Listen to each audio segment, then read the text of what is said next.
Hello everyone and welcome back to my YouTube channel. আমি সকলোৱে গম পাওঁ যে বৰ্তমান হাফ ইয়াৰলি এক্সামিনেশ্যন চলি আছে ক্লাছ 9, 10 আৰু বিভিন্ন ক্লাছৰ। চ' তাৰে ভিতৰত আমি ক্লাছ 10 ছ'চিয়েল ছায়েন্স এক্সামৰ এটি কুৱেশ্যন পেপাৰ লৈ আহিছোঁ, যিটো নেকি বাক্সা ডিষ্ট্ৰিক্টত অলৰেডি এক্সামটো হৈ গৈছে।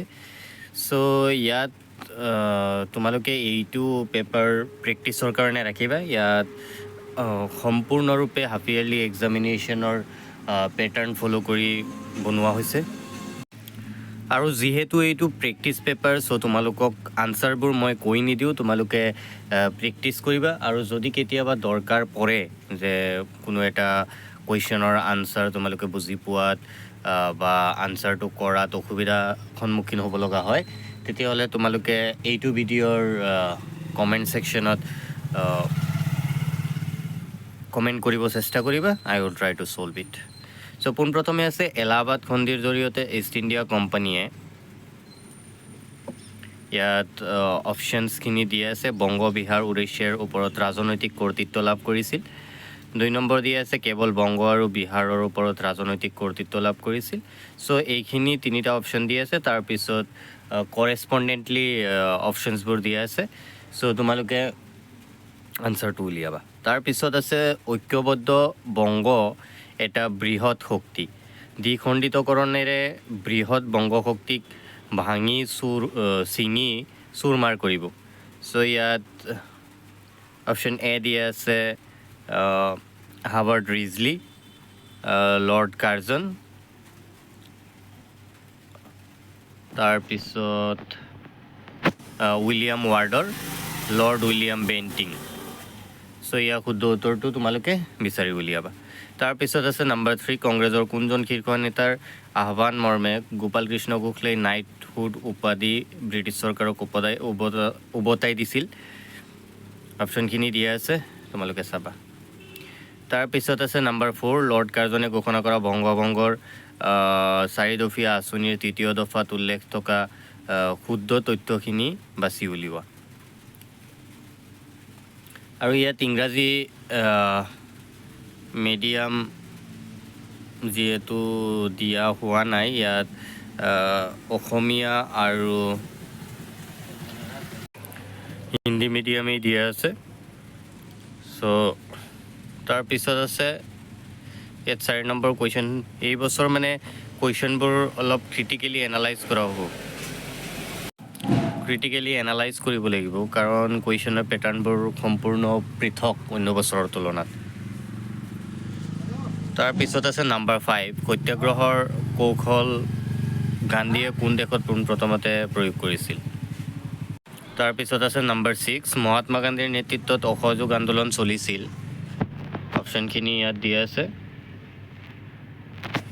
তাৰপিছত আছে 7 নম্বৰ, ষ্টেটমেণ্ট 1, ষ্টেটমেণ্ট 2, ব্যক্তিগত সত্যাগ্ৰহক দিল্লীলৈ বলক দিল্লী চলো সত্যাগ্ৰহ বুলিও জনা যায়। আৰু এটা ষ্টেটমেণ্ট 2 দিয়া আছে, এই ব্যক্তিগত সত্যাগ্ৰহত প্ৰথমে গ্ৰেপ্তাৰ বৰণ কৰা সত্যাগ্ৰহীজন আছিল মহাত্মা গান্ধী। তাৰপিছত আছে নম্বৰ 8, তোমালোকৰ যদি প্ৰব্লেম হয় কুৱেশ্যন আনচাৰখিনি ওলোৱাত, মোক জনাবা। অনলি চিৰিয়েল নম্বৰ কৈ দিলেই হ'ব, মই গোটেইখিনি আনচাৰ উলিয়াই কিনে তোমালোকক দি দিম। জাষ্ট এতিয়া প্ৰেক্টিছ কৰা যদি জনা আছে। তাৰপিছত 8 নম্বৰ আছে ক অংশৰ লগত খ অংশ মিলাব লাগে। ইয়াত কিছুমান অপশ্যনছ দি আছে, সেইখিনি চাবা। তাৰপিছত তলত আমাৰ মানে ক্ৰমানুসাৰে সজাব লাগিব। তাৰপিছত আছে 9 নম্বৰ, আইন অমান্য আন্দোলনৰ অন্যতম প্ৰধান কাৰণ আছিল। অপশ্যনছখিনি দিয়া আছে ইয়াত। নম্বৰ 10 আছে অসমৰ পৰা দাস প্ৰথাৰ বিলুপ্তি ঘটোৱা হৈছিল কিমান চনত, সেইখিনি তলত দিয়া আছে, তোমালোকে চাই ল'বা। তাৰপিছত আছে নম্বৰ 11, তলত দিয়াবোৰৰ পৰা শুদ্ধ বিকল্প বাছি উলিওৱা। অপশ্যনছখিনি দিয়া আছে। যদি কোনো ধৰণৰ প্ৰব্লেমৰ সন্মুখীন হয় তেতিয়াহ'লে মোক জনাবা। তাৰপিছত আছে নম্বৰ 12, অসমত 1857 চনৰ বিদ্ৰোহ বিফল হোৱাৰ বাবে তলত উল্লেখ কৰা কোনটো কাৰণ শুদ্ধ নহয়। তাৰপিছত আছে নম্বৰ 13, ব্ৰিটিছ শাসনৰ বিৰোধিতা কৰাৰ অপৰাধত তলৰ কোনজন মণিপুৰী নেতাক ফাঁচি দিয়া হৈছিলে? তাৰপিছত আছে নম্বৰ 14, 1857 চনৰ বিদ্ৰোহত অসমত বিদ্ৰোহীসকলে অসমত আহোম সিংহাসনত বহুৱাব খুজিছিল। অপশ্যনছখিনি দিয়া আছে। বেছিভাগ কুৱেশ্যন এতিয়ালৈকে আমি ইতিহাসৰ পৰা পাইছোঁ। 15 নম্বৰ আছে অসমত কোনছোৱা সময়ক কোম্পানীৰাজ বা কোম্পানী আমোল বুলি জনা যায়? তাৰপিছত আছে নম্বৰ 16, আলোড়ন সৃষ্টিকাৰী জোনাকীৰ প্ৰথম সংখ্যাত এটা বিশেষ বিষয় স্পষ্ট কৰি দিয়া হৈছিল, বিষয়টো কি? তাৰপিছত আছে নম্বৰ 17, নিম্নলিখিত ব্যক্তিসকলৰ ভিতৰত কোনজন জোনাকী যুগৰ ত্ৰিমূৰ্তিৰ ভিতৰত নাই? এইটো খুবেই এটা সহজ প্ৰশ্ন। তাৰপিছত আছে নম্বৰ 18, তলত উল্লেখ কৰা ৰায়ত সভাৰ মূল উদ্দেশ্যবোৰৰ শুদ্ধবোৰ বাছি উলিওৱা। তাৰপিছত আছে নম্বৰ 19, তলৰ কোনকেইটা বিষয়বস্তু অৰ্থনৈতিক ভূগোলৰ অন্তৰ্ভুক্ত? এতিয়া আমি জিঅ'গ্ৰাফীৰ অলপ পাম। সম্পদ হ'বলৈ বস্তুটোৰ কাৰ্যকাৰিতা উপকাৰিতা গুণ দুটা থাকিব লাগে। এইষাৰ উক্তি আছিল কাৰ উক্তি আছিল এইটো? তাৰপিছত আছে 21, নিম্নলিখিত উদ্ভিদবোৰৰ কোনকেইটা বিলুপ্তপ্ৰায় উদ্ভিদৰ অন্তৰ্ভুক্ত নহয়? এইটো জিঅ'গ্ৰাফীৰ হয়। তাৰপিছত সম্পদ সংৰক্ষণ সম্পৰ্কত তলত দিয়া কোনকেইটা শুদ্ধ? তাৰপিছত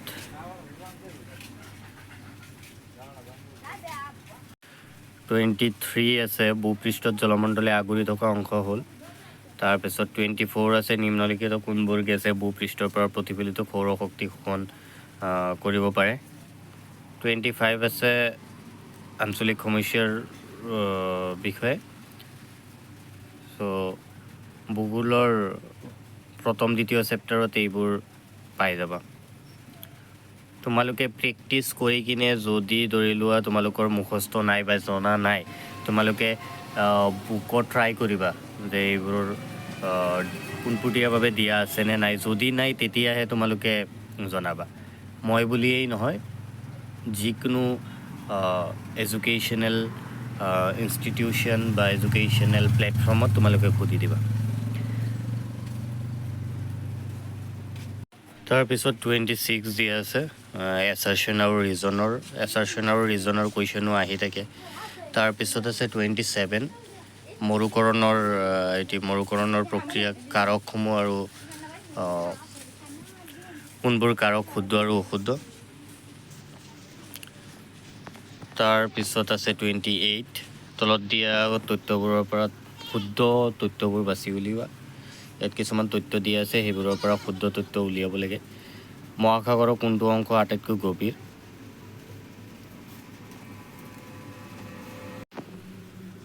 আটাইতকৈ গভীৰতম অংশটো উলিয়াব দিছে। আৰু ইয়াত দিছে মহাসাগৰৰ মাটিকালি হিচাপে ক্ৰমে ডাঙৰৰ পৰা সৰুলৈ সজাই লিখিব লাগে মহাসাগৰৰ মাটিকালি হিচাপে।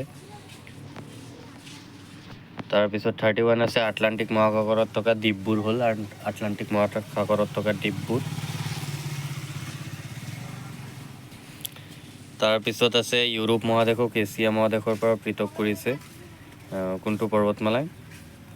তাৰপিছত আছে স্বদেশী আন্দোলনৰ পটভূমিত ৰচিত এখন বিখ্যাত গ্ৰন্থ হ'ল জাপানী বীৰ। এই গ্ৰন্থখনৰ ৰচক আছিল ভাৰতীয় সংবিধান। এতিয়া পলিটিকেল চায়েন্স আহি গ'ল।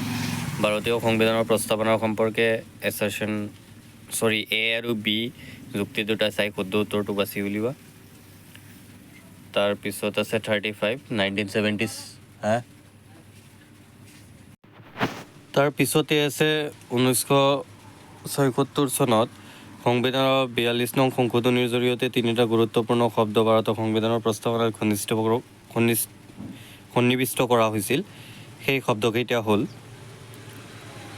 তাৰপিছত আছে 36, তলত উল্লেখ কৰা কোনজন ব্যক্তি ভাৰতৰ সংবিধানৰ খচৰা কমিটিৰ সদস্য নহয়? তাৰপিছত আছে চৰকাৰী আয়োগ গঠন কৰা হৈছিল কিমান চনত? তাৰপিছত ভাৰতত ব্যতিক্ৰমধৰ্মী যুক্তৰাষ্ট্ৰীয় ব্যৱস্থা প্ৰৱৰ্তন কৰাৰ মূল কাৰণটো আছিল। অপশ্যনছ দিয়া আছে। তলত উল্লেখ কৰা কোনকেইটা উক্তি মুদ্ৰাৰ বৈশিষ্ট্য নহয়? তাৰপিছত আছে নম্বৰ 40 মুদ্ৰা ক্ৰমবিকাশৰ 5টা ক্ষুদ্ৰ পৰ্যায় হ'ল। তাৰপিছত 41 আছে দেশ এখনৰ মুদ্ৰাৰ একক হ'ল। ভাৰতীয় ৰিজাৰ্ভ বেংক কেতিয়া স্থাপিত হয়? চ' এইবিলাক সহজ প্ৰশ্ন হয়। স্পেচিয়েলি পলিটিকেল ছায়েন্স আৰু ইকনমিক্সৰ কুৱেশ্যনখিনি খুবেই সহজ হয়। ভাৰতীয় ক্ষুদ্ৰ উদ্যোগ উন্নয়ন বেংকৰ মুখ্য কাৰ্যালয় ক'ত অৱস্থিত? বেপাৰী, সোণাৰী আৰু ঋণ দিওঁতা মহাজনসকলেই হ'ল বেংকৰ পুৰুষ। এই উক্তি কোনে কৈছিল? Number 45 last and final one. MCQৰ কাৰণে ভাৰতৰ সংবিধান প্ৰণেতাসকলে দেশৰ সংসদীয় পদ্ধতি চৰকাৰ প্ৰৱৰ্তন কৰাৰ ক্ষেত্ৰত বিশেষকৈ কোনখন দেশৰ সংবিধান অনুকৰণ কৰিছিল? তাৰপিছত আছে নম্বৰ 46।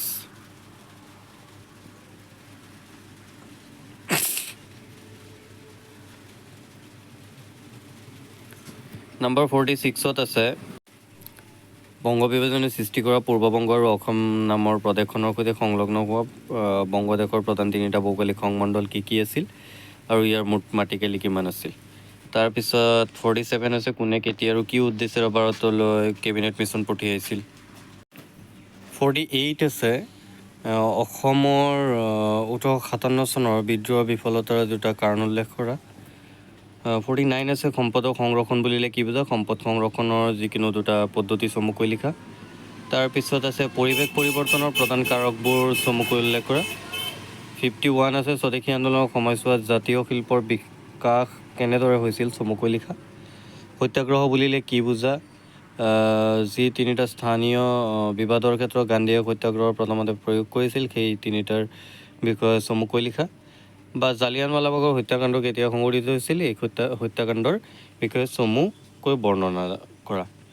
তাৰপিছত আছে নম্বৰ 53 গোলকীয় উত্তাপ বৃদ্ধিয়ে কি ধৰণৰ সমস্যাৰ সৃষ্টি কৰিব পাৰে? 4টা উদাহৰণ দিয়া।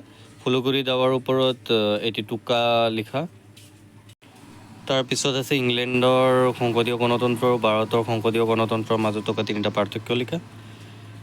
কেন্দ্ৰীয় বেংকৰ প্ৰধান 4টা কাৰ্য ব্যাখ্যা কৰা। ভাৰতৰ যুক্তৰাষ্ট্ৰীয় ব্যৱস্থাৰ 2টা বৈশিষ্ট্য চমুকৈ লিখা। জীৱীয় আৰু অজীৱীয় সম্পদ কাক বোলে 2টাকৈ উদাহৰণ দিয়া। অসমৰ মানচিত্ৰ আঁকি তলত দিয়াবোৰ বহুৱা। এইখিনিয়ে আৰু কুৱেশ্যন আছিলে। চ' তোমালোকে এইখিনি প্ৰেক্টিছ কৰিবা, খুবেই প্ৰেক্টিছ কৰিবা। ইয়াৰ পৰাও অহাৰ চান্সেছ খুবেই আছে কাৰণ ইয়াত বিভিন্ন ধৰণৰ ষ্টেণ্ডাৰ্ড কুৱেশ্যনেৰে ভৰপূৰ হৈ আছে কুৱেশ্যন পেপাৰটো। চ' এইবোৰৰ পৰা 30-40% কমন পৰাটো নিশ্চিত। সেই গতিকে তোমালোকে এই পেপাৰটো মন দি গুৰুত্ব সহকাৰে এই পেপাৰটো প্ৰেক্টিছ কৰিবা। থেংক ইউ ফৰ ৱাচিং। আৰু যদি ভিডিঅ'টো ভাল লাগিছে চেনেলটো ছাবস্ক্ৰাইব কৰিবা আৰু ভিডিঅ'টো লাইক কৰিবা আৰু লগৰ বন্ধুবৰ্গৰ লগত শ্বেয়াৰ কৰিবা। Thank you and Jai Hind.